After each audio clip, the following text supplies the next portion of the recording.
നിങ്ങളോട് കൂടെ അങ്ങേ ആത്മാവോടും കൂടെ. വിശുദ്ധ മർക്കോസ് എഴുതിയ സുവിശേഷത്തിൽ നിന്ന്.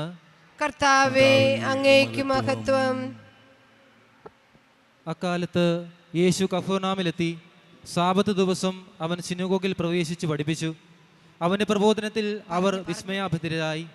കാരണം നീമഞ്ഞനെ പോലെയല്ല, അധികാരമുള്ളവനെ പോലെയാണ് അവൻ പഠിപ്പിച്ചത്. അശുദ്ധാത്മാവ് ബാധിച്ച ഒരുവൻ അവിടെ ഉണ്ടായിരുന്നു. അവൻ അലറി, നസ്രായനായ യേശുവേ, നീ എന്തിന് ഞങ്ങളുടെ കാര്യത്തിൽ ഇടപെടുന്നു? ഞങ്ങളെ നശിപ്പിക്കാനാണോ നീ വന്നിരിക്കുന്നത്? നീ ആരാണെന്ന് എനിക്കറിയാം, ദൈവത്തിൻ്റെ പരിശുദ്ധൻ. യേശു അവനെ ശാസിച്ചു, നിശബ്ദനായിരിക്കുക, അവനെ വിട്ട് നീ പുറത്തു വരിക. അശുദ്ധാത്മാവ് അവനെ തള്ളി വീഴ്ത്തിയിട്ട് ഉച്ചസ്വരത്തിൽ അലറിക്കൊണ്ട് പുറത്തു വന്നു. എല്ലാവരും അത്ഭുതപ്പെട്ട് പരസ്പരം പറഞ്ഞു, ഇതെന്ത് അധികാരത്തോടെയുള്ള പുതിയ പ്രബോധനമോ? അശുദ്ധാത്മാക്കളോട് പോലും അവൻ ആജ്ഞാപിക്കുന്നു, അവ അനുസരിക്കുകയും ചെയ്യുന്നു.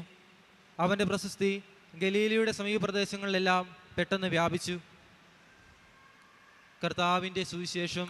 ക്രിസ്തുവേ, അങ്ങേക്ക് സ്തുതി.